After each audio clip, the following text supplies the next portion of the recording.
In this month of November, we have a new series. Panibagong paksa tayong pag-uusapan sa loob ng buong ito. And I pray na hindi lang natin ito mapag-aralan, mapag-usapan, kundi ito ay maganap, mangyari, maranasan din natin sa ating buhay. Amen? Yes. Sino po dito yung nais niya ay hindi lamang napapakinggan yung salita ng Diyos, kundi yun ay nararanasan sa kanyang buhay. Yeah. Ang ating pong theme this month of November ay ang pamagat po ay destined for abundance. Sabihin mo nga sa iyong katabi, kapatid. Yeah, you are created.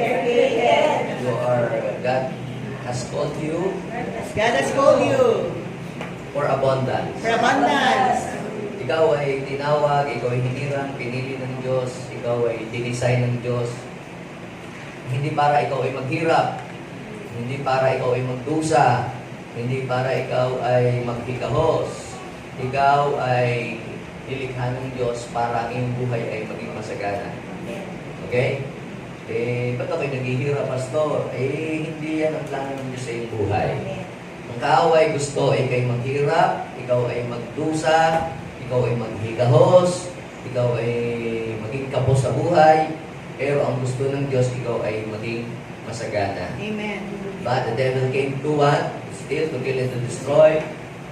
But Jesus said, I have come so that they may have life and have it more abundantly. Pag sabi natin kasing abundance, ay hindi lang ibig sabihin po ay kayo dapat ay maraming pera. O kaya dapat maraming lupa, ito ay maraming sasakyan. Pag sinabing abundance, ay hindi lang ito tumutukoy sa mga material na bagay. Ito ay tumutukoy sa lahat ng aspect ng ating buhay, mga kapatid. Pag sinabing abundance, it means you have more than what you need. Yung hindi lang sapat, kundi pag ikaw ay masagana ang buhay, hindi lamang ikaw ay nagkakaroon ng pangangailangan mo, kundi meron din kakayahan na makatulong ka sa ibang mga tao. Ang isang tao po na mayroong abundant life, siya po ay mayroong good relationship una kay Lord. Ang isa pong taong abundant or living in abundance ay may maayos na relasyon sa Diyos. Meron ding maayos na relasyon sa kanyang kapwa, sa kanyang mga mahal sa buhay. Kasundo niya ang kanyang kapwa. Anong klaseng abundance yun? Kung marami kang pera, kaaway mo na handa ng tao, tapos malayo ka naman sa Diyos, diba? Tapos ang pader ng iyong bahay hindi na makita ang bubong kasi palibot dahil kinakapunod doon dahil wala kang peace. Marami ka lang na pera, marami ka lang mga material, pero wala ka namang kapayapaan. Hindi yun yung abundance ng Biblia. Yung abundance ng Biblia, ikaw ay nag-grow sa iyong relationship kay God, ikaw ay nagiging blessing, at ikaw ay nagiging mabuti. Mabuti kang lingkod ng Panginoon. Okay, so this first Sunday, ang pamagat po ng ating pong pag-uusapang topic is cultivating abundance mindset. Ang abundance, mga kapatid, o ang kasaganaan, ay hindi po ito nag-uumpisa sa kung magkano ang puhunan na meron ka o kung magkano ang amount ng pera meron ka sa bangko. Ang kasaganaan ay hindi po yan nakabase doon sa magkano ang pera mo ngayon sa wallet. Kundi ang kasaganaan, mga kapatid, ay nagsisimula kung paano ka mag-isip. Yung pong abundance at saka po yung poverty, mga kapatid, starts with our mind. Nagsisimula po yan sa ating pong isip. Hindi ibig sabihin, wala kang pera ngayon, ay wala na yung abundance sa iyo. At hindi rin naman ibig sabihin, marami kang pera, you are living in abundance. Ang dahil maraming pera, pero they are empty. Hindi sila masaya. Wala silang peace. So, hindi yun yung abundance na gusto ng Diyos na maranasan natin. So, ang abundance, mga kapatid, yan ang uumpisa sa ating kaisipan. Nagsisimula yan sa ating kaluluwa, sa ating espiritu. Ang kasaganaan ay diyan yan nagsisimula. Bigyan ko lang muna kayo ng ibang mga verses, no? doon sa 3 John, I think 1, 2, and 3, ang sabi ni John the Beloved kay Gayo, ang prayer niya ganito, I pray that the Lord may prosper you and be in health just as your soul prosper. So, ibig sabihin, bago magkaroon ng prosperity in the outside, yung tunay na prosperity ay yung tunay na abundance, ay dapat ay magsimula muna sa loob mo. Dahil marami pong material ay mayaman, masagana sa material, pero ang kanilang puso po ay empty. Ang kanila pong kaluluwa ay dry. At ang kanilang pong spiritual life ay very poor. So, ang kasaganaan dapat magsimula yan sa loob natin, sa ating kaluluwa, sa ating spirito. Basahin po natin ang Matthew chapter 13 verse 12 sa NIV. Whoever has will be given more, and they will have an abundance. Whoever does not have, even what they have, will be taken away from them. Sabi sa Tagalog, sapagkat ang mayroon, ibibigyan pa at ang manalagana. Ngunit ang mga wala, kahit yung kakaunti daw po na nasa kanya, ikukunin pa. Madalas, naitatanong natin, ba't yung mga mayaman, lalong yung mayaman, tapos yung mga mahirap, bakit lalo silang naghihirap? Pahirap na pahirap ang buhay. Bakit gano'n? Unfair ba si God? Actually, hindi naman unfair ang Diyos. Sabi mo sa inyo katabi, hindi unfair si Lord. Lahat tayo, nung isilang sa mundo, wala tayong lahat. Sino dito yung isilang may dalang kutsara, tinidor, may dalang plato, pinggan? Wala. Mayaman man ang isang tao o pinanganak man sa mahirap na pamilya isang tao, sabihin natin, lahat ng tao, nung nagsimula, wala nga tayong damit, wala tayong dala, kahit ano. So, kung isinilang kang mahirap, hindi mo kasalanan yun. Pero kung mamatay kang naghihirap ka pa rin, mukhang ikaw na ang may kasalanan doon. So, ang isa sa pwede nating maging sagot, bakit ang mga mangyayaman, di mayaman, ba't ang mahihirap ay naghihirap? Ang isa po sa pwedeng maging sagot dyan ay yung mindset. Because of the mindset. Sabihin natin, mindset. Sa kung ano ang nasa isip, kung ano ang laman ng kanyang utak.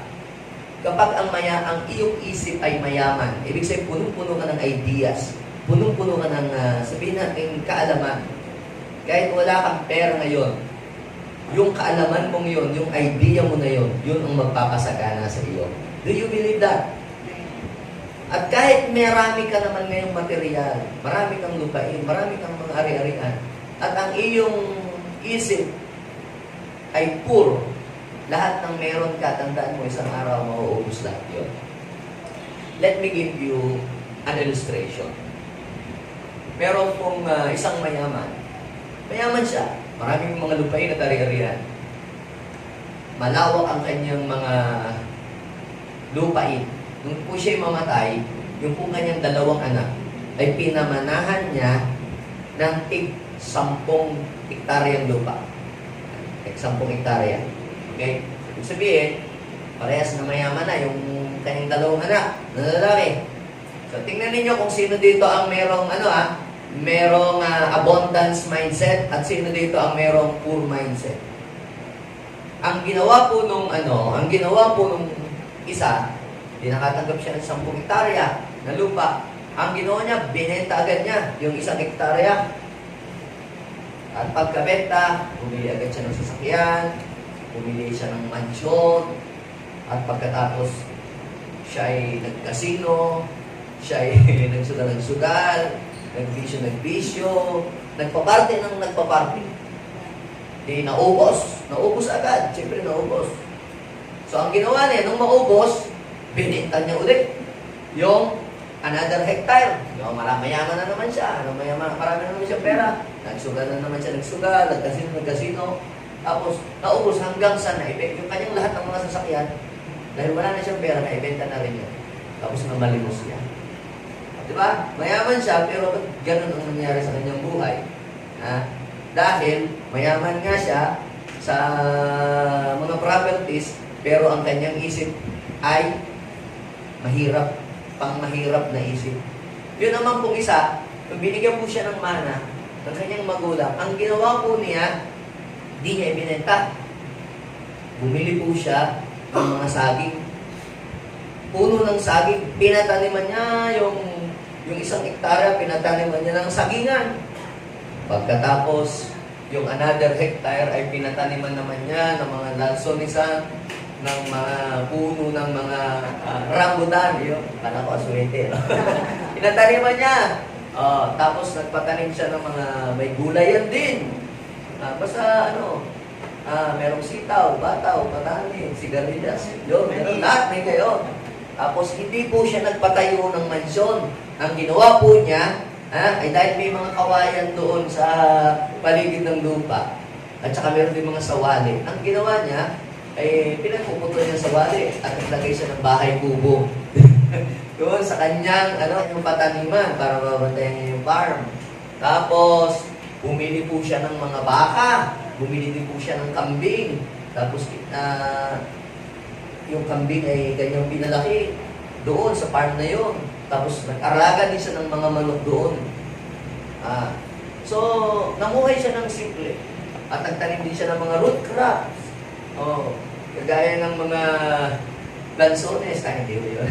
Kagaya po ng mga kasaba na yung mga ganon, ng mga manik. Ito na nga po. Pagkalipas po ng mga panahon, namunga na ang kanyang mga tinanim. Namunga po ang lahat ng kanyang mga pinaghirapan. At siya po ay nagbenta ng mga bunga ng kanyang tanim at umabot po ng milyon. At kung siya ay milyonaryo na, meron na siyang milyon, ano pong ginawa niya? Hindi po siya bumili ng luxury car. Ang ginawa po niya ay bumili po siya ng pick-up at saka bumili po siya ng entry para doon ilalagay yung mga prutas dadalhin sa palengke. Ngayon, sino sa dalawang magkapatid ang merong abundance mindset at sino ang merong poor mindset sa dalawa? Di ba yung nauna? So, kaya ang tao ay naghihirap ang buhay, hindi dahil wala siyang pera. Naghihirap ang buhay ng isang tao, hindi dahil mahirap ang kanyang magulang. Naghihirap ang isang tao, hindi dahil ipinanganak siya sa mahirap na angkan. Naghihirap ang tao kasi mahirap ang kanyang utak, ang kanyang isip. So, how to cultivate an abundance mindset? Kasi pag sinabi natin cultivate, it means to improve, it means to develop. Kung sa farm yan, you are preparing the soil para sa farming, sa pagtatanim. Hindi ka naman basta agad magtatanim agad ng gulay kung meron ng lupa dyan sa harap ng bahay mo. O hindi ka naman basta magtatanim ng kung ano eh. Anong unang mo munang gagawin doon sa lupa? Paano mo i-cultivate yung lupa? Paano mo siya ihahanda? Lilinisin mo muna, di ba? Aalisin mo muna yung mga weeds, mga damo-damo, lahat ng mga makakasagabal para doon sa kung ano yung ilalagay mo doon sa lupang yun. Imagine natin, ating pong tingnan na kunyari ang ating kaisipan, kagaya ng isang farmland. Ano ang gagawin mo? Paano magkakaroon ng masaganang bunga sa farm na yun? Ang unang-una mong alisin mo yung mga weeds, alisin mo ang mga damo, lahat ng mga tinik-tinik alisin mo. Gayun din naman sa ating kaisipan, to cultivate an abundance mindset, ang unang-una na muna dapat natin gawin is to eliminate the poverty mentality. Let's eliminate poverty mentality. Tingnan natin kung anong mentality ba meron tayo. Kasi napakahirap po natin umunlad sa buhay. Kahit nag-e-effort tayo, nagsisikap tayo, pero kung ang atin naman pong isip ay pangmahirap na kaisipan, mahirap pong umunlad. Kasi dadalahin ka ng isip sa kung ano ang laman nito. Ikaw ay dadalahin ng isip, dadalahin ka ng isip mo kung ano yung nakalagay sa iyong isip. So, una, kailangan let's eliminate yung poverty mindset. Kapag lagi natin pong sinasabi, o madalas po natin sinasabi po palagi, okay lang sa akin, basta ako'y kumakain, 3 times a day, basta ako'y may kapayapaan, tsaka malapit ako kay Lord. That is poverty mentality. Sige nga, para maganda sa simula, maganda. Basta ako'y may kinakain, 3 times a day. Ang mahalaga, ako ay faithful kay Lord. May anak ka ba? Wala ka bang kapatid? Wala ka bang magulang? Kung ang iyong matatanggap lamang sa araw-araw ay pangkain mo lang sa iyong sarili, pang sarili mong pangkain 3 times a day, wala kang kakayahan na makatulong sa ibang tao. Wala kang kakayahan na pag-aralin ng iyong mga anak kung magkakaanak ka. Sige nga, paano mo pag-aaral ang iyong mga anak kung 3 times a day lamang ang hinahangad mo na gusto mong ma-receive sa iyong buhay? Kapag lagi mong sinasabi na ako ay kulang, mahirap ang buhay, o kinumusta ka ng iyong kaibigan, kumusta ka na? Eto, naghihirap pa rin ang buhay, kabaris mo. Ano? Kapag lagi mong nasing, sino kaya ang magbibigay sa akin? Sino kaya ang tutulong sa akin? Halimbawa, Mars, hindi tayo ng training sa pagluluto. Talaga, meron bang ganun? Oo. Libre? Hindi. May bayad. Kasi kailangan natin bumili ng mga lulutuin. Oh, di ba? Ay, ang tawag ko doon ang tawag ko doon ay poverty mentality. Akin tayo ng personality development. May pagkain ba doon? Libre ba? Ay, may bayad. Ay, wag na lang. Wala pang libre. Oh. Ibig sabihin, pinakikita mo doon na you cannot afford. Ikaw ay hindi mo afford ang isang bagay. Halimbawa, ikaw ay pupunta sa palengke, nakita mo yung iyong kumpare o kumare nagbebenta ng kamatis. Uy, Mars, ikaw pala yung nagtitinda. Kaya tamang-tama ako bibili ng kamatis. Magkano ba ito? 10 piso ang isang balot. Mahal na mo. Bigay mo na lang sa akin yan. Kumare naman tayo. Alam niyo po, mga kapatid, that is poor mentality. Ibig sabihin, 10 piso lang, parang hindi mo ma-afford. Ayun gayon ang isip ng mga poor, mga walang-wala. Kaya dapat, palitan mo ang iyong isip. Sabihin mo sa iyong katabi, hindi ka mahirap. Ikaw ay masagana. Yan. Pag ikaw ay walang-wala, huwag mo nang ipag-ingay. Do something. Para ikaw ay magkaroon. Pag ikaw ay walang pera, huwag mo nang sabihin lagi, mga kapitbahay, wala akong pera. Sabihin mo na lamang, my blessing is on the way. Amen. Sabihin mo nga sa iyong katabi, your blessing is on the way. Tingnan ninyo po, ang kasaganaan, yan, ay kailangan ay nagsisimula sa isip. Tingnan ninyo, Matthew chapter 13, sabi ng Matthew chapter 13, verse 12 sa New Living Translation, ganito ang sabi niya, paano ba magkakaroon tayo ng abundance mindset? How to cultivate abundance mindset? Makinig ka ng makinig. Ang mga lagi mo na lang naman pinanonood yata yung mga prank. Lagi mo na lang naman yata mga pinanonood yung mga barilan. O kaya lagi mo na pinanood sa cellphone yung mga kung ano-anong mga Candy Crush, yan ang pinagkakaabalahan mo larwin, maghapon. Hindi ka yayaman doon. Ang panoodin mo, yung how to develop, how to improve your skill. Kung ikaw ay may mahilig sa luto, ay panoorin yung mga nagbablog ng mga magagaling magluto. Kung ikaw naman ay mahilig sa mga pag-aayos, sa mga mechanics, sa technical, panoorin mo paano mag-repair ng mga cellphone, paano panoodin mo. Dami po kaya dyan na magpapayaman ng ating isip. Huwag yung puro lang drama ang iyong panoodin. Tamang bagay, ganun din ang buhay ko. Api-apihan, laging kawawa ako, ganun. Yan ang buhay ko. Kaya yan ang nangyayari sa iyong buhay. So, paano po, how to eliminate? Tingnan niyo, sabi doon, to those, basahin niyo, to those who listen to my teaching. How to eliminate poverty mindset. Makinig ka. Para mawala sa utak mo yung paging mahirap na isip. Makinig ka ng makinig ng mga aral, ng mga turo. Ba't ko pinag-aaral lang yung mga anak? Wala lang, para may diploma. Hindi, para yumaman ang kanyang isip. Lumawak ang kanyang kaunawaan sa buhay. Yan. Tingnan ninyo po, to those who listen to my teaching, more understanding will be given and they will have an abundance of knowledge. Bakit ka i-hire ng isang company? Dahil wala kang alam. Mag-a-apply ka. Ba't ka mag-a-apply? Para po ako'y matuto.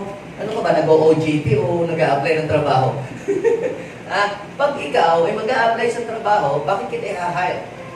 Alam mo, ikaw ay magbibigay ng solution doon sa problema ng company na pagtatrabahuhan mo. Kaya ka mag-hire. Ipapakita mo na ako ay magsisisi kayo pag hindi nyo ako hinahire. Kasi ako ang lulutas sa maraming problema ng inyong company. Ako ang gagawa ng magandang system sa inyong company magulo. Kapag ikaw ay meron kang knowledge, you have something to offer. Diba? At yung knowledge na meron ka, yung kakayahan na meron ka ngayon, kaya ka binabayaran, kaya ka inuupahan, sinusweldohan, ay dahil meron kang katangian na hindi nakikita sa iba. Kita mo, pag ikaw ay magaling, pag ikaw ay mahusay, full of knowledge, pag ikaw ay magre-resign, takot na takot yung may-ari ng kumpanya na ikaw ay mawala. Bakit? Dahil doon sa knowledge na meron ka. Pero kung wala kang knowledge, ang gagawin lang, hindi mo ituturo pa sa iyo. Step 1, step 2. No? Tapos pag wala pang iyong amo, nasisira yung mga pihitan ng mga electric pan, nagkakanalaglag, ang nangyari sa aircon, biglang nag-overheat. Ikaw lang naman ang tao doon. Anong nangyari? Tapos ikaw, kinuha kang magre-repair ng mga ilaw. Ang nangyari, lalong napundi yung mga ilaw. Baka ikaw'y patalsikin na. No? Pero kung ikaw ay magaling, ikaw ay full of knowledge, yung knowledge, yung wisdom, yung kakayahan mo, yung skill, yan ang magdadala ng kasaganaan sa iyong buhay. Kaya ang unang gawin ay mag-acquire ka ng knowledge. Mag-acquire ka ng maraming kaalaman. Kita po ninyo, but for those who are not listening, so kung hindi ka nakikinig, hindi ka madadagdagan ng kaalaman, paano ka matututo, paano uunlad ang iyong isip, even what little understanding they have will be taken away from him. Ito mahina. Ang hina niyang pumikap. Kailangan laging tuturuan pa. 10 taon na hindi pa natututo, hindi pa namamaster yung kanyang gawain. Diba? Ayun ang sabi, ang wala, lalong nawawalan. At yung meron siya, kukunin pa sa kanya. Pagka ganoon ka lagi, siya, tanggal ka. Matatanggal ka na sa trabaho. At sino ang ipapalit? Kung sino pa yung magaling, siya pa lalo ang nag-i-increase, nadadagdagan, at umuunlad. Kaya yun ang isang dahilan. Yun ang sagot kung bakit maraming mahihirap, lalong naghihirap, hindi natin kinokondem sila. Ito lang ang binibigyan lang natin ng kasagutan. Kung bakit ang mahirap ay lalong naghihirap at ang mga mayayaman ay lalong yumayaman kasi ang pinagkaiba po ng dalawa is the way silang mag-isip. Paano sila mag-isip. Halimbawa, ikaw ay tumanggap ng bonus. Hallelujah, praise God. Mag-shopping tayo. Party! Yan. Pag ikaw ay tumanggap ng blessing, iniisip mo lagi, paano ko ito gagastusin? Saan ko ito, ibibili ng mga kung ano-ano. Ibig sabihin yan, ikaw ay meron kang poor mentality. Kasi pag tumanggap ka, ang iniisip mo agad, paano uubusin? Ang merong abundance mindset, kapag tumanggap ka, iisipin mo agad, paano ito dadami? Paano ito magmumultiply? Kung ilalagay ko lang sa bangko, di magdi-depreciate, bababa ang value. Ilagay ko kaya sa kooperatiba. O kaya, yung nagtataas ang value. At sa loob ng isang taon, baka yung 10,000 mo ay maging 15,000 na. Are you following me? Bibili ko kaya ito ng kambing kung meron kayong lupain sa inyo. Paano naman, pastor, kung mapeste yung kambing?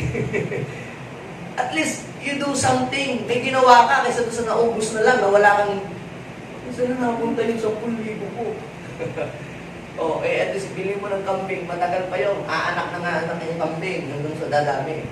Huwag mo lang, lagyan mo lang ng tali, baka makita ng mga lasing sa inyo at pulutanin. Ha? Ano pong ibig kong sabihin? Ang meron pala pong abundance mindset. Pag ikaw ay nakatanggap ng anumang bagay, ay iisipin mo how to multiply it. Naalala niyo po ba nung ang Lord ay tinawag niya yung 3 servant?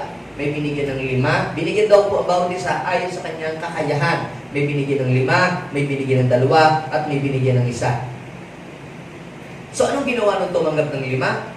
Ang ginawa po agad ay humayo agad. Sabihin natin, humayo agad. Anong ginawa niya? Minultiply niya yung 5 at naging 10. Ang tawag doon, excellent servant. Yun namang isang binigyan ng 2, ginaya yung ginawa ng binigyan ng 5, at nagnadoble, naging 4 din. Yun namang isa na natatanggap ng isang nananganak, anong ginawa? Binaong pa sa lupa.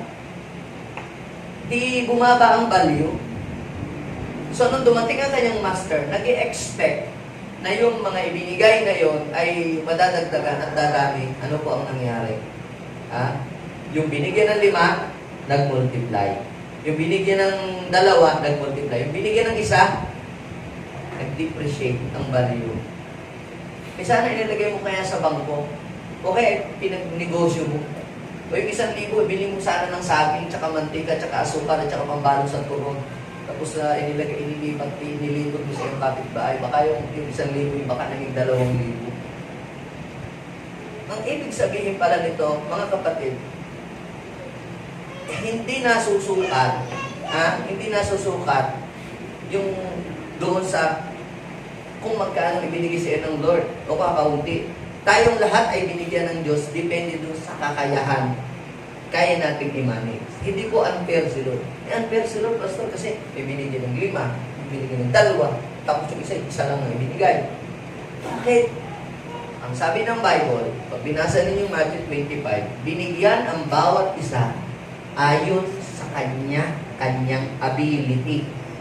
So, ibig sabihin, kung gusto mong bigyan ka ng Diyos ng marami, you have to enlarge your capacity to receive. You have to multiply and increase your ability. The Lord will not give you 10 churches if you do not know how to manage one church. Are you following me? So, the Lord will not give you a department store or grocery if you do not know how to manage sari-sari store. Ako niyo po ba yun? So, ang mga binibigyan ng mga ganong malalaki na pamumupahawakan ay yung mga taong mayroon din ability na ganon din kalaki. Are you following me? So, ano ang dapat natin gawin? Kinakailangan ma-eliminate, ibig sabihin maalis sa atin yung poverty mentality at ang i-cultivate natin sa ating mind ay yung abundance mindset. Laging, huwag mong sabihin laging, wala ako, hindi ko kaya, ako'y mahirap, wala akong marating, that is poor. Hindi ako nakatapos, yan ay poor mentality. Ang mga merong abundance mindset, I can do all things through Christ who gives me strength. My God will supply all my needs according to His riches and glory. I have everything I need. The Lord will supply everything. Yung mga ganon. Kaya pagka laging mo isipin, laging lack, laging wala, yun na nga. Dahil yun ang laman ng iyong isip. Okay? So, ang nakita ko po dito, to eliminate poverty mentality sa atin, hindi natin dapat sanayin ang sarili natin lagi na tayo ay libre, di ba? Sa mga kalibre. Yan, now, do not misinterpret me.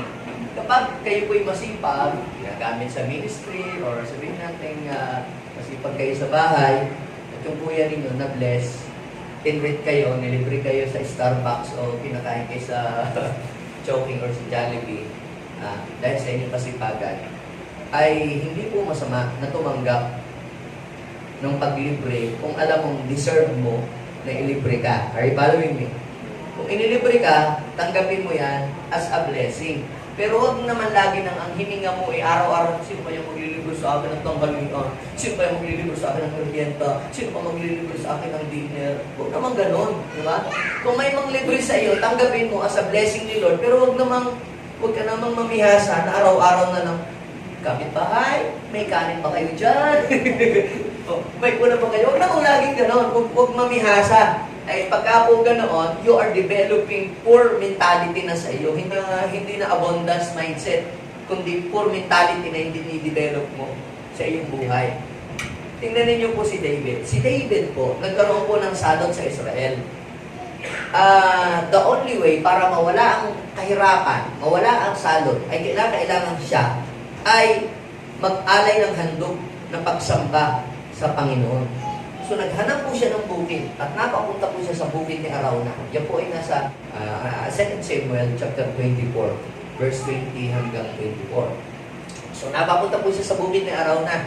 Sabi niya kay Arauna, Arauna, bibilihin ko ang iyong bukid. Bibilihin ko yung bukid mo. Mag-aalay ako kay Lord. Anong sabi ni Arauna? Sir, ito ang lupa at saka ito pong tawag dito, itong mga baka, inyo na. Libre na ho yan. Gamitin na ho ninyo yan sa, sa pagsamba sa Panginoon. Yun mong nakalagay doon. Ano ang sabi ni David? Sabi ni David, bibilihin ko ang iyong bukid. Babayaran ko kung magkano man ang iyong halaga niyan. Sapagat hindi ako, sabi niya, di ba sabi ni Arauna, libre na daw?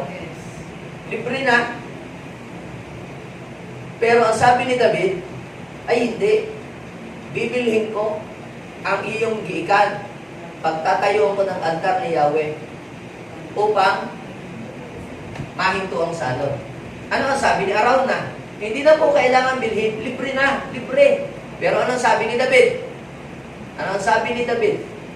Libre na, meron pang previous. O inyo na ho yung ito bukid, libre na yan. May previous pa, yung ang paggatong, ito na yung pang-araraw, gatong. Pero ang sabi ni David, sa 24, babayaran kita sapagkat hindi ako naghahandog kay Yahweh ng anumang walang halaga sa akin. Papansin niyo po ito, pwede naman siya maghanap ng libre. Pero iba yung may dating sa iyo eh. 'Di ba? Ang isang bagay na bilhin mo, may value sa iyo, tinitreasure mo 'yan, 'di ba? Tinitreasure mo. Hindi yung ikaw ay kunyari carpenter. Baka naman aring martel yung bigay mo na sa akin itong lagare, bigay mo na sa akin itong iskwala, ibigay mo na sa akin. Si David po, iba. Siya talaga'y namumuhunan. Di ba? Yung meron siyang puhunan. Alam niyo po yung merong abundance na mindset. Talagang siya ay nag-e-effort para siya ay matuto. Para siya ay mag-grow. Siya ay nag-aaral. Bumibili ng mga libro. Binabasa ang mga books na dapat para siya ay matuto at umunlad ang karunungan. Yes, I buy books. I read a lot of books. At ako ay may mga nanghihiram sa akin ng libro. Dahil ko pinahiram na libro. Sa awa ng Diyos hanggang ngayon, hindi bumabalik. Kaya natuto ako, pag may nanghihiram po sa akin ng libro, hindi ko na pinapahiram. Ano po, pinapasa ko, link. Ano yung link? Dito ko siya binili. Bakit? Ay puro mindset po yun. Bakit po? Kasi iti-treasure mo ang isang kaalaman kapag ito ay iyong ginastusan. Kung hindi ginastusan, parang walang halaga sa iyo. Kung tutuusin, ang dami ko nang ginastos sa kabibili ng libro, mga English pa naman, kaunti lang yung mga pinaintindihan. Minsan wala akong naintindihan eh. Gumastos ako. Ba't ko hindi ko pinapahiram? Ganito po yan. Minsan, pagka meron akong mga ideas na gusto kong malaman, bigla akong tinitingnan. Halimbawa po, kayo ay karpintero.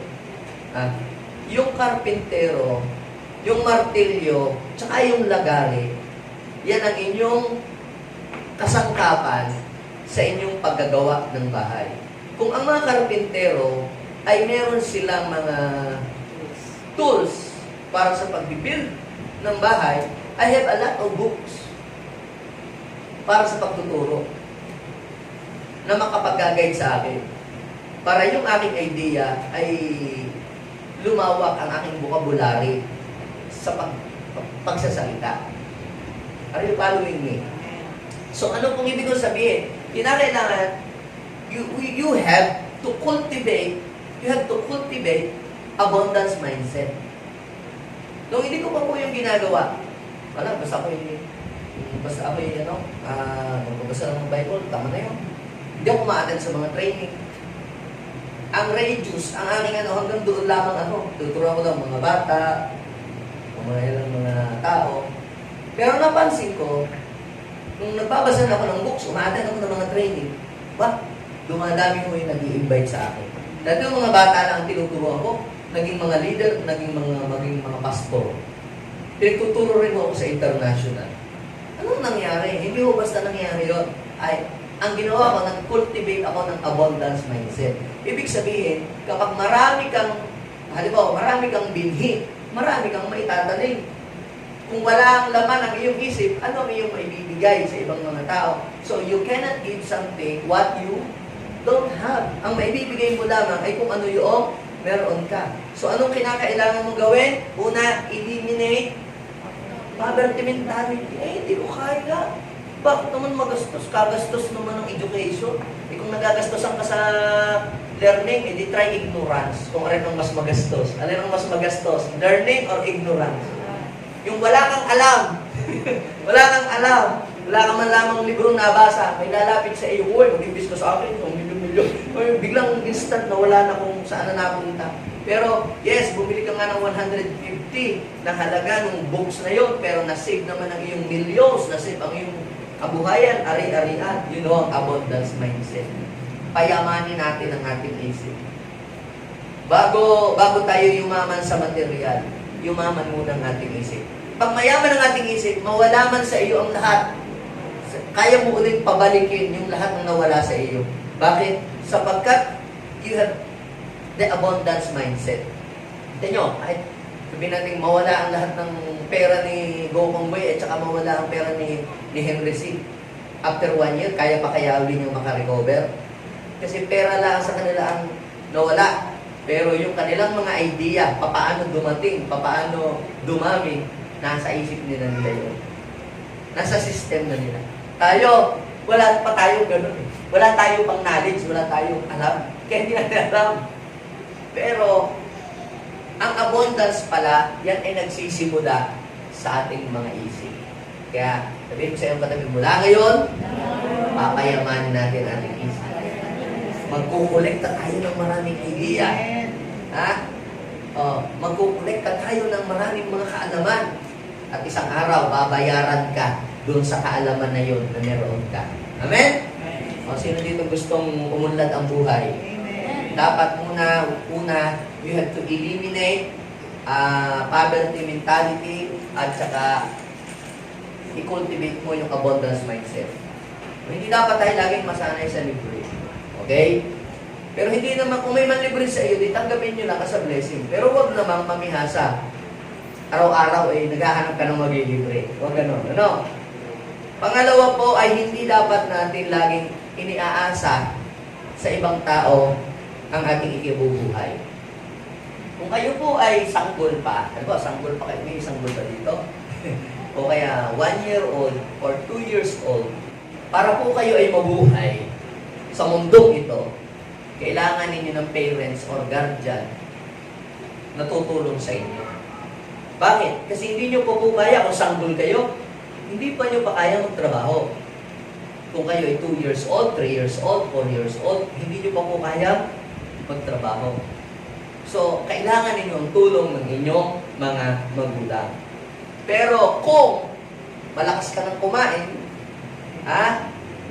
nakakapunta ka na sa tindahan, marunong ka nang bumili, nakakapag-type ka na sa cellphone, nakakabuhat ka na, at ikaw ay malaki na, tayo po, mga kapatid, we are responsible sa sarili natin. kailangan natin gamitin yung strength, yung ability na ibinigay sa atin ng Panginoon para po tayo ay mabuhay. Bakit sa atin? Sa bansa natin, mahirap ang ating bansa. Sapagkat nasanay tayo na ganito. Di lolo, nakatira doon lahat ng apo, lahat ng mga anak, nakatira sa isang bahay. Tapos, pinaghahati-hatian yung pensyon. Diba? At ayaw maghiwa-hiwalay. Ganon. Yung ganun matindi. No? Pero sa ibang mga maunlad na bansa, pag ikaw ay 18 years old, mabuhay ka na. Tumayo ka sa iyo, tumindig ka sa iyong sarili. Bakit? Kita, maunlad sila. Mahirap tayo kasi nga, nagdidepende lang tayo sa isang source of income. Pag isa lang ang source of income at maraming magdidepende doon, instead na yung bukal dumami ng dumami ang bukal sa balon, matutuyo yung balon. Dahil sa daming umiigib doon sa balon na yon. Digit mo na yung saying. Anong gagawin natin? Hindi maghukay tayo ng maraming balon para mag-overflow. Magkaroon ng overflowing. Pero kung lahat tayo, iigib tayo doon sa isang balon na yon, lahat tayo dito, grupo tayo, baka yung balon na yun wala ng bukal, baka latak na ating makukuha. Pero ang gawin natin, sa dami natin ito, maghukay kaya tayo ng maraming balon. Siguro, baka yung mga tubig sa mga balon natin, aapaw yun, hindi na natin kayang ubusin. Hindi mo tayo sa iyo. Tingnan niyo, basahin po ninyo yung Thessalonian. 2 Thessalonian 3 verse 8 hanggang 10. Ang sabi ni Paul, ito yan, hindi kami tumanggap ng anumang bagay, kanino man, nang hindi namin binayaran. So, kita niyo yung mentality ni David, ni Paul. So, meron po silang abundance mindset. Di pastor naman ako. Ano may libre na? Ano yung matawag? Hold up. Oy, sister, ikaw pala nagtitinda ng isda. Ay, siya, libre mo. Ako naman ang iyong pastor. Huwag na earn, di ba? Kaya ano nangyari? Tayo ngayon nag-preach ng abundance. Pag nagde-dedicate kami ng bahay, pupunta kami doon sa tindahan, nagde-dedicate kami ng sari-sari store, o nagde-dedicate ng grocery. Sabi ko doon sa mga kasama ko, tayo ang unang-unang bibili doon sa tindahan na ating i-dedicate para mag-flow yung abundance. Yung nagsisimula pa lang, ubus na lahat ng paninda. Pinagkukuha mo lang, libre naman dahil ngayon dedication naman ng iyong sari-sari store. Wala. Ano pang aanak? Dapat, ganun ang ating mentality. Yung halimbawa may magpapadedicate sa atin, magpapabless sa atin ng kanilang mga sari-sari store, tayo ang unang-unang bibigin. Kung gusto mo, pakyawin mo, doon ka mag-grocery. Bakit? Ang tawag mo doon, abundance mindset. Ang poor mentality, ikaw naman opening naman ng tindahan mo ngayon, manglibre ka naman. Tapos lahat kayo may bitbit, ubus na, laman ng tindahan. Saan ang kita? Wala, sarado na agad. So, hindi blessing ang iyong na-release. Kahirapan tuloy. Ano yung following me? Pwede bang i-exercise natin yung abundance mindset? Yes, hindi naman kinakailangan maging milyonaryo ka muna para ma-cultivate ang abundance mindset. Kahit walang-wala ka ngayon, magkaroon ka ng abundance mindset. Are you following me? Para pag dumating ang blessing sa iyo, siguradong yung blessing na yon magmumultiply, hindi mauubos because you have the abundance mindset. Palakpakan po natin. Hindi kami tumanggap ng anumang bagay, kanino man, nang hindi namin binayaran. Abundance mindset po yan. Nagtrabaho kami araw at gabi upang hindi makabigat kanino man sa inyo. Kaya sabi ko po, kapag ang isang bata ay sanggol pa, halimbawa, 1 years old, 2 year old, kailangan pa niyang umasa. Kailangan pa niyang umasa sa kanyang kakainin, kanyang mga isusuot na damit. Pero kung ikaw ay nakakabuhat ka na, nakakarating ka na kung saan, ang layo ng nararating mo, malakas ka nang kumain, palagay ko, that is the time na kinakailangan mo na din na mag-earn ka. Sabi ko, kasama ninyo kami. Kaya pala niya ginagawa yon.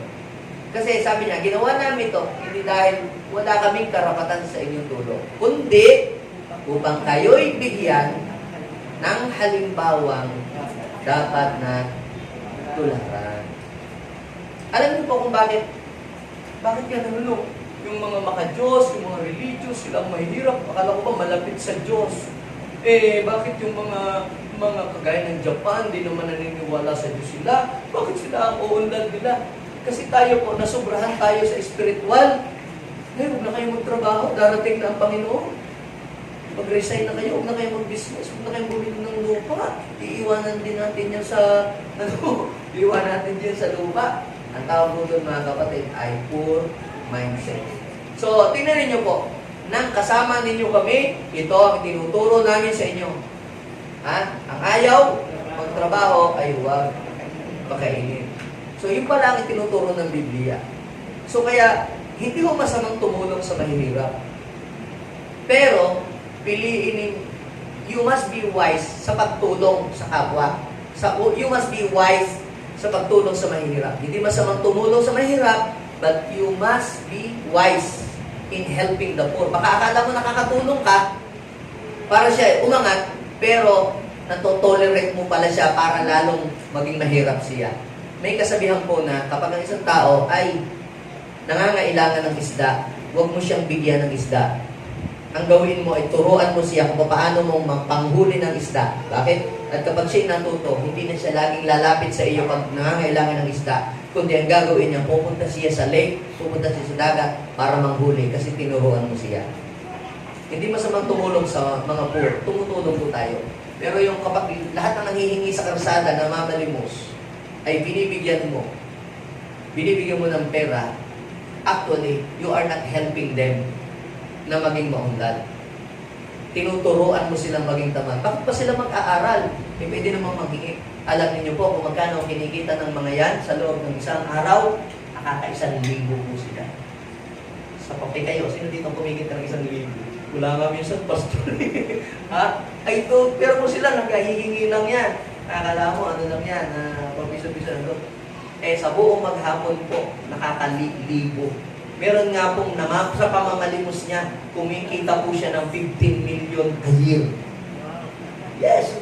Akin pong ni-research at napaano ko po sa mga kwento ng mga nag-vlog ng mga mayayamang mga tao. Trabaho talaga nila yung manghingi. Yun. Pero ang sabi ni Paul, sabi niya, nang kasama ninyo kami, ito ang itinuturo namin sa inyo. Ang ayaw magtrabaho ay huwag pakainin. So kung gusto mong kumain, kailangan mo talaga mag-work. Okay, so si David po, David had an abundant mindset. Paul eliminated poverty mindset to his congregation.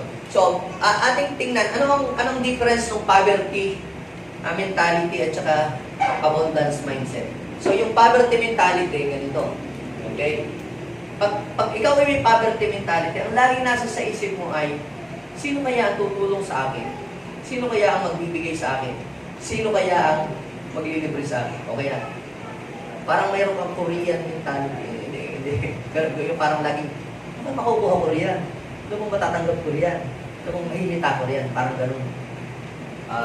Pero ang may mga abundance mindset, ito naman sila. Ito sila. Sino kaya ang pwede kong tulungan? Paano kaya ako makakatulong sa iba? Ano kaya ang pwede kong may tulong? So magkaiba, di ba? Alin ang mas lamang sa iyo? Abundant mindset or poverty mentality? Minsan po, meron po kami mga nakakakwentuhan, din na ikukwento po namin na sa JA1, nakapagpapatayo po tayo ng mga churches, nakapag-ano po tayo, nakabili po tayo ng lupa. Alam niyo po, may nagtanong po, Christian din po ito. Alam niyo ba ang tanong niya? Ang tanong niyo po yung ganito, meron ba kayong supporter ng mga foreigner? Yun ang tanong. Kung meron daw po tayong mga nagsusupport sa atin ng mga Koreano, mga foreigner, mga Amerikano. Sabi mo na, ay wala. We are just depending on God and doing what God is commanding us to do. Alam mo, ang thinking ng mga iba, laging pag kami pangailangan, takbo tayo sa mga Koreano, sa mga Hapon, sino tutulong sa ating mga church. Alam niyo po, that is poverty mentality. Di ba yung tanong, ba't sila maunlad? Ba't sila mayaman? Ba't sila blessed? Bakit nga po? Kasi po, mga kapatid, ang kanilang mentality ay papaano sila makakatulong, papaano sila, ano ka nang maibabahagi. At pag ganun ang iyong mentality, ang iyong sarili nile-level up mo. From poverty to abundance mentality. Try this. Try this, kapatid. Dati noon, pag mga training, sino ba yung delivery sa akin? Sino ba yung bibibuhin ng Lord? Yes, nung unang nagsisimula tayo dito sa church, ano ako, nakakahiya nga eh. Yung mga kaibigan ko nasa abroad, baka namang sponsoran mo yung si ganito, atin kami ng training. Nakakatatlong taon na, parang kami laging hirap. Alam niyo po, iniba po namin ang aming binabi namin ang aming style. Pagka po mga training, ang ginagawa po namin, hindi ka namin mag-asawa, nang kami na ho yung nang-deliver. Kami na ho yung nakita ho namin, mas na-bless ang aming buhay. mas umangat ang aming buhay kaysa doon sa yung dating sino ba yung bubuhanin kong sponsor para sponsoran ang ginawa kami na ho ang nag-sponsor. Ano ang nangyari? Ang naging resulta, naging mas paunlad ang aming buhay kaysa sa dati. So kaya unang-una pa lang dapat mawala sa atin, ma-eliminate yung ating poverty mentality sa isip natin. Alisin natin yung mahirap na kaisipan at itanim natin na yung mayamang kaisipan. Okay? So, pangalawa, have the right perspective on prosperity. Dapat ay maging ang perspective, pag sa perspective ay pagtingin. How you see something. Paano mo tingnan ang isang larawan. Pag tayo tinignan natin, itong picture sa, yung ilaw na yan, tingnan niyo yan. Iba't iba ang picture na mapipicture natin sa mind. Yung iba ay cross, yung iba ay bulaklak, yung iba ay wala lang, liwanag lang. Ganon. Ang perspective is how you see something.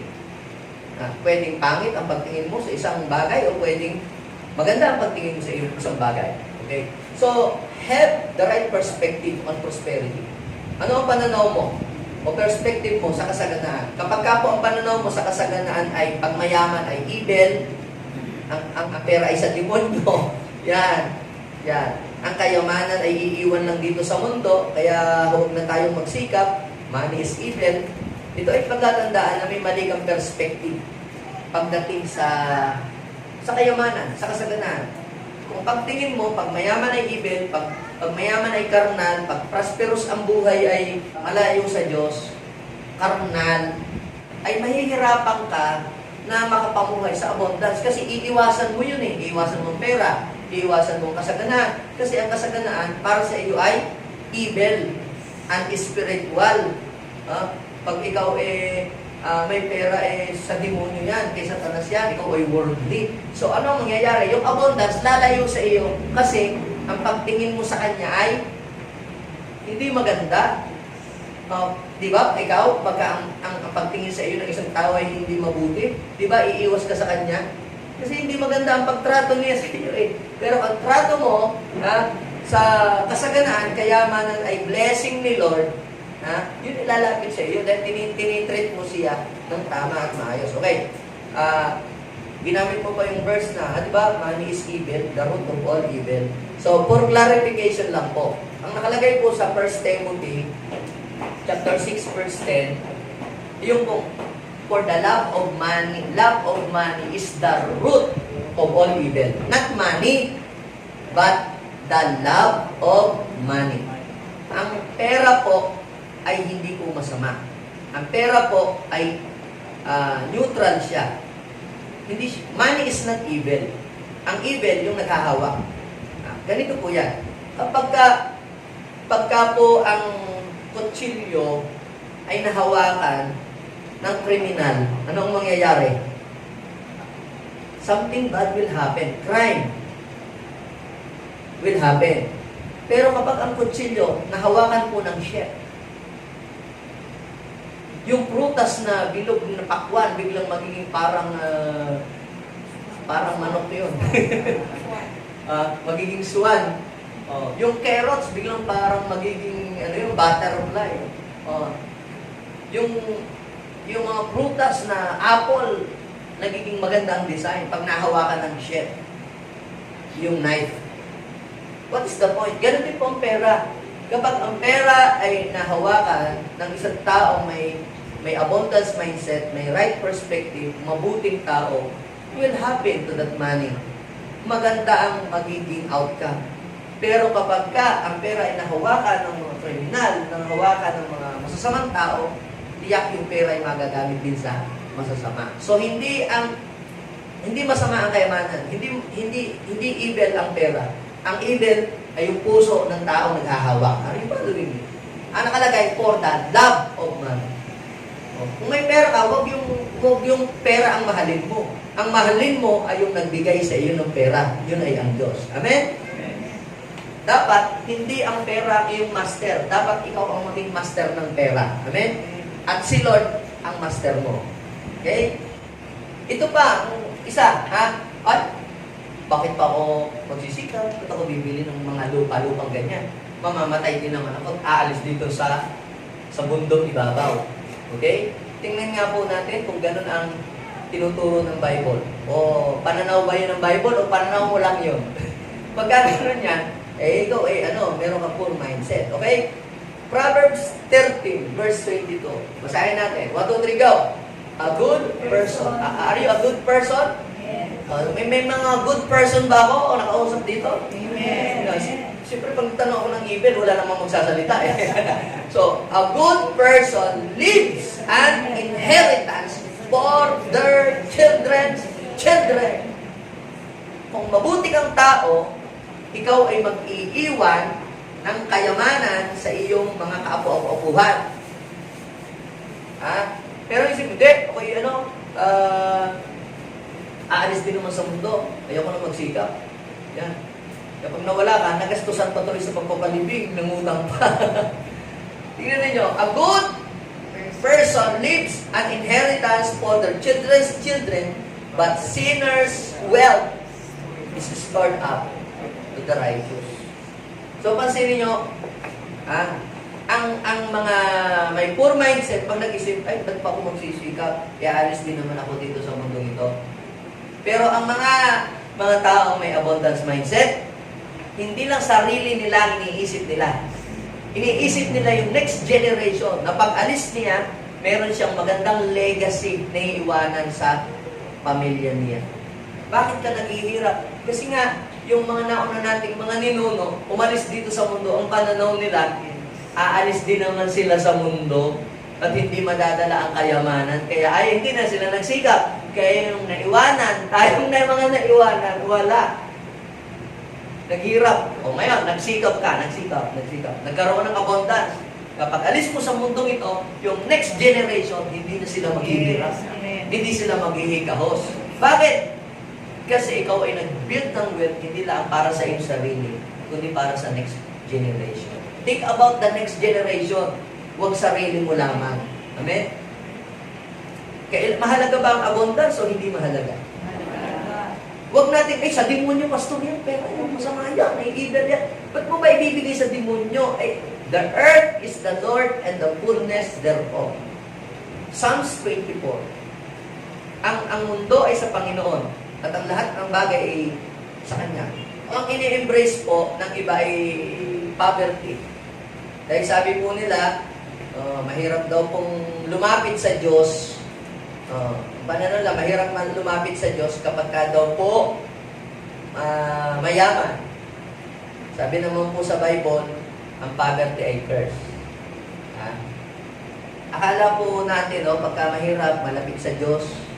Pero sa totoo lang, bakit maraming crime sa Somalia? Nahirap po ang buhay ng mga tao. Pero sa lugar na maunlad, less ang crime. Bakit? Hindi na sila magnanakaw. Dahil maunlad sila. Tingnan po ninyo, sabi ng Deuteronomy chapter 28 verse 20, padadalahan niya kayo ng kahirapan, kaguluhan, at kabiguan sa lahat ng inyong gagawin hanggang kayo malipol. Gagawin niya ito dahil sa pagtalikod niyo sa Kanya. So ang poverty, mga kapatid, yan pala po ay curse. Yan po ay sumpa. Here is the right perspective. Di ba, ang perspective mo ba, pagka masagana ay malayo ka na kay Lord, di ba? Ikaw masagana, ikaw ay unspiritual, ikaw ay carnal. wrong perspective. Here is the right perspective. Pag ikaw ay blessed, ibig sabihin, hindi lang yung kailangan mo, ang kaya mong tugunan. Pag ikaw ay blessed, kaya mong tulungan ang iyong mga kapatid. Kaya mong tulungan ang iyong mga magulang. Kaya mong tumulong sa ibang tao. Kaya mo rin tumulong sa gawain ng Panginoon. If you are living in abundance, kaya mong magsalba ng maraming tao if you are living in abundance. Totoo o hindi? Gusto mo mag-akay, gusto mo magdala ng maraming mga tao sa Panginoon. Ang problema, hindi mo sila makumbinsi. Dahil sinasabi mo, ang Diyos ay mabuti, ang Diyos ay pinagbalang Diyos. Pero sa buhay mo naman, ikaw ay naghihirap. Parang hindi totoo ang Diyos ay Diyos na mapagpala. Kung ikaw mismo sa iyong sarili ay hirap na hirap. So kapag ikaw ay may kasaganaan, nasa sa iyo ang kasaganaan, madali ang mag-akay, madali ang magkumbinsi sa mga tao. Bakit si Lazaro, hindi niya nakumbinsi yung mayaman, kaya namatay yung mayaman ay hindi walang pagkakilala sa Panginoon? Sapagkat si Lazaro, yes, sa langit napunta si Lazaro, pero hindi niya na-win yung mayaman. Bakit? Laging tatakbo siya doon sa mayaman na mumulot sa ilalim ng mumo na nalalaglag. Sabihin ng mayaman, ito naman ako, maniniwala si Diyos ko. Ako ay mas maulad pa buhay. Sa totoo lang, mag-share ka ng gospel sa iyong mga kapatid. Parang hindi ka paniniwala. Isponsoran mo yung kanyang anak na bunso. Bigyan mo ng alawan. O kaya, pagbigay ka ng isang sakong bigas. Saan kayo pumupunta pa sa akin? Anong oras na yun? Wala, hindi ko pa nakapag-share. Pero, yung mga yon, tatanungin na ng mga yon, kung ano bang ginagawa mo pagka-Sunday? Bakit? Dahil nakikita nila po, pamula nung ikaw ay sumunod sa Panginoon. Parehas naman kayo na mahihirap. Parehas naman kayo na parang walang nararating sa buhay. Pero pamula nung ikaw ay mag-Bible at umaattend dyan sa church na bago ang pananaw mo sa buhay at umunlad ang buhay mo, umayos, gumanda.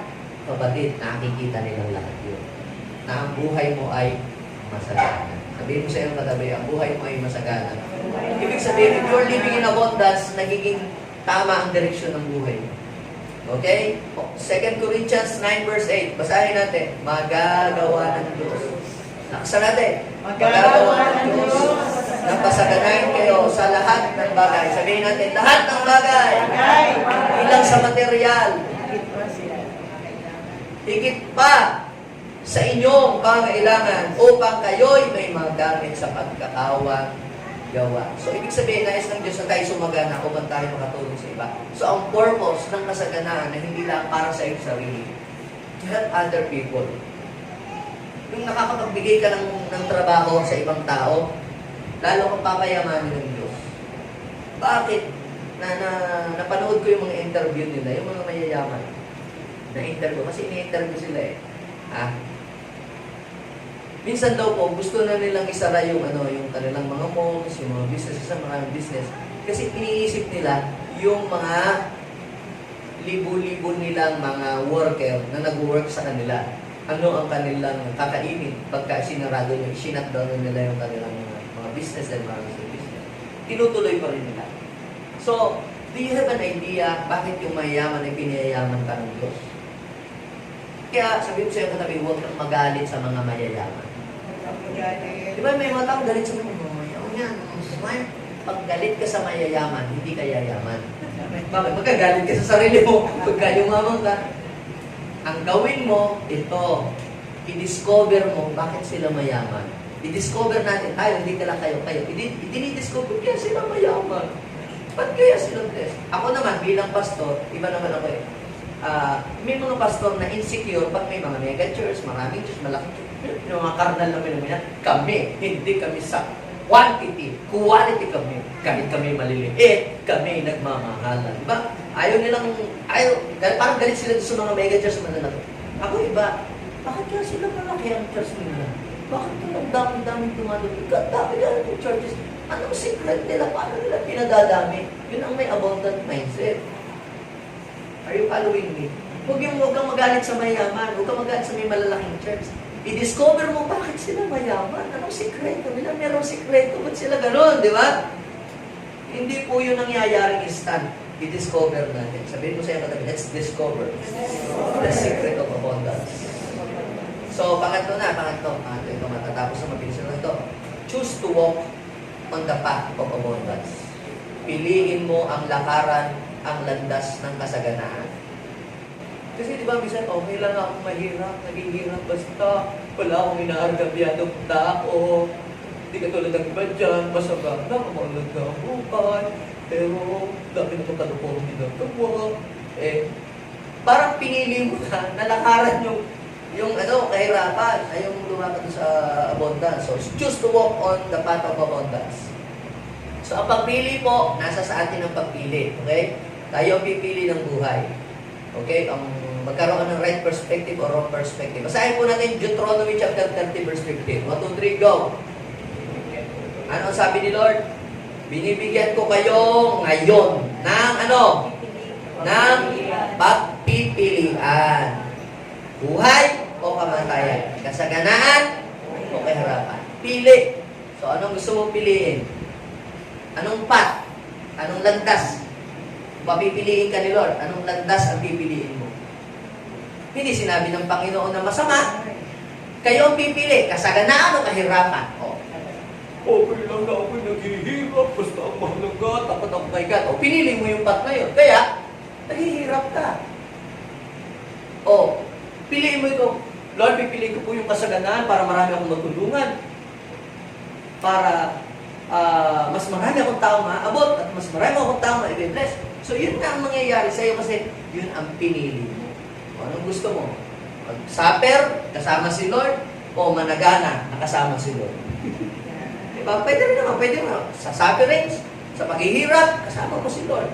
Sa kasaganaan, kasama mo din si Lord. Hindi ko nang pumili. Nasa sa iyo daw. Nasa sa atin daw po ang pagpili, mga kapatid. Tayo daw po ang pipili. Kaya sabihin mo sa iyong katabi, piliin mo yung maging pagpapala ka sa iba. So, how to walk in the path of abundance? How to walk in the path of abundance? Tatlong bagay ang aking iiwan sa inyo. Una, follow God's command. Naniniwala po kayo na ang Diyos ay hindi mag-uutos sa atin o magpapagawa ng isang bagay para tayo ay maghirap at magdusa. Kung kayo ay tatay o nanay, hindi po kayo magpapagawa o mag-uutos sa inyong anak na ang inyong anak ay magdudusa o maghihirap o maghihikahos. Walang magulang na nangangarap ng angkat ng anak ay maghikahos o maghirap. Lahat ng magulang nangangarap na sumagana ang kanilang mga anak. I believe si Lord ganun din. Kaya nga tayo, sinasabihin natin ating mga anak, pag-aaral kang mabuti anak, magsikap ka, ganyan. Maging mabuti kang citizen. Sinasabi natin gano'n, gusto natin na sumunod sila. To become a better person. Ganon din po si God. Deuteronomy 28 verse 2 to 8. Basahin natin. Sabi, kung susundin ninyo ang Panginoon na inyong Diyos, mapapa sa inyo ang lahat. Sabihin natin, lahat. Banggit niyo po ba, kanina pa natin napapansin yung lahat. Lahat ng bagay. Lahat ng pagpapala. Yan sabi, ang lahat ng pagpapala ito, pagpapalain niya kayo sa mga lungsod at bukid ninyo. Pagpapalain niya kayo maraming anak, masaganang ani, maraming hayop. Pagpapalain niya kayo ng masaganang ani at pagkain. Pagpapalain niya kayo sa lahat ng ginagawa ninyo. Ipapatalo ng Panginoon sa inyo ang mga kaaway na sinasalakay ninyo, sama-sama niyo silang sasalakayin, pero magkakanya-kanya sila ng takas. Verse 8. Pagpapalain ng Panginoon na inyong Diyos ang lahat ng ginagawa ninyo at pupunuin niya ng ani ang mga buntik. Pagpapalain niya kayo sa pero bago dumating ang pagpapala, yung una na sinabi ng Lord ay kinakailangan mong sumunod sa kanyang instruction. You have to follow God's command. Ano ba mga command ni Lord? Huwag kang gagamit ng malayang timbangan. Di ba? Huwag kang manluloko ng kapwa. Huwag kang magnanakaw. Give God what is due to God. Yun po yung mga command ni Lord. At pag sinunod mo yon, yun ang sikreto ng paglakad mo sa kasaganaan, sa landas ng kasaganaan. Kapang-dalawa, give your best to your work. Sabihin mo sa iyong katabi, gusto mo bang sumagana ang buhay? Give your best to your work. May discipleship po ako sa Linggay ako kahapon eh. Pinag-usapan namin yung ang tao po ay paano pumasok ang kahirapan, nag-umpisa sa pagsuway, sa kasalanan. Kaya nagtanong po ako sa kanila, ano sa palagay ninyo, ha? Ano sa palagay ninyo? Kung hindi kaya nagkasala ang tao, ha? Magtatrabaho kaya ang tao? Kung hindi kaya nagkasala si Eva at si Adan, nagtatrabaho kaya tayo ngayon? Kasi sabi, susupain ko ang lupa, para mag-ani ka, magpapawis ka, tapos mga tinik, at mga, ang iyong mga ani. Sabi ko sa kanila, kung hindi kaya nagkasala si Eva at si Adan, nagtatrabaho kaya tayo ngayon? Kung sana po, hindi nga nagkasala si Eva at si Adan, paano hindi tayo nagtatrabaho? Binasa ko po sa kanilang Bible. Basahin nyo, Proverbs 20 verse 30. Proverbs 20 verse 30. Ang sabi, matulog ka ng matulog, ikaw ay maghihirap. Ngunit, gaganda ang iyong bukas, kung ikaw ay magsisikap. Siyempre, kung lagi kang tulog, wala kang ginagawa, maghihirap ka talaga. Pero ikaw ay nagsisikap sa iyong trabaho, sa iyong business, mabibless ka talaga. So, para sagutin yung tanong na, ano kaya, kung hindi kaya nagkasala ang tao, magtrabaho kaya? Actually, bago pa nagkasala ang tao, wala pa yung kasalanan, ang tao talaga ay nilikha ng Diyos para magtrabaho. Ngayon sa'yo katabi, nilikha ni Lord para mag-work. Okay, paliwanag ko sa inyo ha. Genesis 2 verse 15. Basahin niyo po. The Lord God took the man and put him in the garden of Eden to sleep and eat. Ba't yan nilagay doon ng Lord? To take care of it and to cultivate it. Okay. Nag-provide si Lord ng pagkain, pinrovide na lahat ng kailangan ni Eva at ni Adan. Pero may gagawin sila. Wala pa po ang kasalanan, hindi pa nagkakasala. Pinrovide ni Lord lahat ng blessing, lahat ng kailangan. Pero sila ay dapat ay mag-work. Okay, sabihin natin, ano kaya kung si Eva at si Adan, inilagay ng Panginoon sa Garden of Eden, hindi magtatrabaho. They will not cultivate, they will not work in the Garden of Eden. What will happen? What will happen to the Garden of Eden? Ang tagal pa namang mabuhay ng mga tao noon, 900 years. Kung hindi niya i-cultivate ang garden, hindi siya mag-work sa garden, what will happen to the Garden of Eden after 100 years? The Garden of Eden will become a desolate place, will become a wilderness, kasi kain lang siya ng kain at hindi siya magtatanim. Kaya, para magkaroon ng replenish, anong gagawin? Kailangan nilang i-work ang ground. Ang problema nga, nung magkasala, nag-work, pero ang sa amin, ang hirap ng blessing, yun naman ang difference. Pag may kasalanan, kahit trabaho talagang trabaho, ang blessing ang bagal. Hindi katulad nung nag-work ka, na ang kasalanan ay wala sa buhay mo. Okay? So, pang-tatlo, practice generosity. Proverbs 11:24 and 25. Ang taong mapagbigay, lalong yumayaman. Ngunit naghihirap ang mga kuripot. Ang mga taong matulungin daw po, nasagana ang pamumuhay, sabi ng Proverbs 11:25. Ang tumutulong, tiyak na tutulungan. So, naalala niyo po, hindi naman kinakailangan maging mayamang-mayamang ka para makatulong ka, para maging generous ka. Hindi rin, alam niyo po, meron pong isang widow sa Bible. Bakit sa dami ng pwedeng tao na lapitan ni Elijah para humingi ng tulong, bakit doon pinapunta ng Lord sa isang widow? Doon pa sa mahirap pumunta. So, ibig sabihin, hindi ibig sabihin mahirap, hindi mo na kayang magbigay. Yun ang point doon.